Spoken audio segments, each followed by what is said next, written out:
दोस्तों नमस्कार।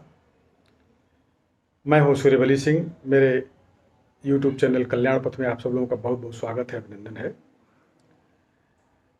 आज मैं आप लोगों को एक प्रेरक प्रसंग जीवन का अमृत सुनाने जा रहा हूं।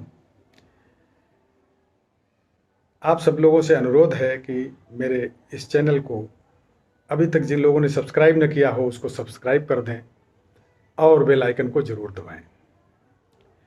प्रसंग इस तरह से है। सिकंदर उस जल की तलाश में था जिसे पीने से मानव अमर हो जाते हैं। दुनिया भर को जीतने के जो उसने आयोजन किए वह उस अमृत की तलाश के लिए ही थे। काफ़ी दिनों तक देश दुनिया में भटकने के पश्चात आखिरकार सिकंदर ने वह जगह पा ही लिया जहां उसे अमृत की प्राप्ति होती। वह उस गुफा में प्रवेश कर गया जहां अमृत का झरना था। वह आनंदित हो गया।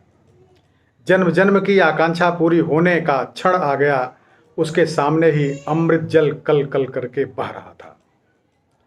वह अंजलि में अमृत को लेकर पीने के लिए झुका ही था कि तभी एक कौवा जो उस गुफा के भीतर था जोर से बोला, ठहर जा, रुक जा, ऐसी भूल मत करना। सिकंदर ने कौवे की तरफ देखा। बड़ी दुर्गति की अवस्था में था वह कौवा। पंख झड़ गए थे, पंजे गिर गए थे, अंधा भी हो गया था, बस कंकाल मात्र ही शेष रह गया था। सिकंदर ने कहा, तू कौन होता है रोकने वाला? कौवे ने उत्तर दिया, मेरी कहानी सुन लो। मैं अमृत की तलाश में था और यह गुफा भी मुझे भी मिल गई थी। मैंने यह अमृत पी लिया। अब मैं मर नहीं सकता, पर मैं अब मरना चाहता हूं। देख लो,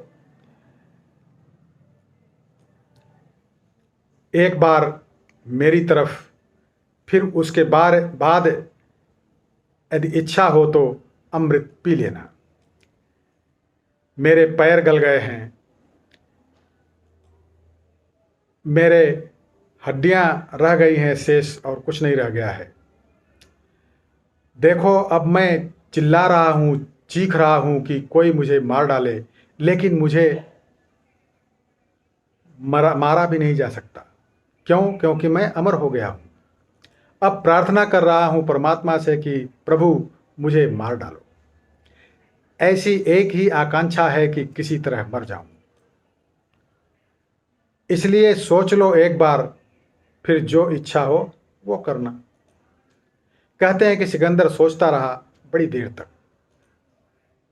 आखिर उसकी उम्र भर की तलाश थी अमृत, उसे भला कैसे ऐसे छोड़ सकता था। सोचने के बाद फिर चुपचाप गुफा से बाहर वापस लौट गया, बिना अमृत पिए।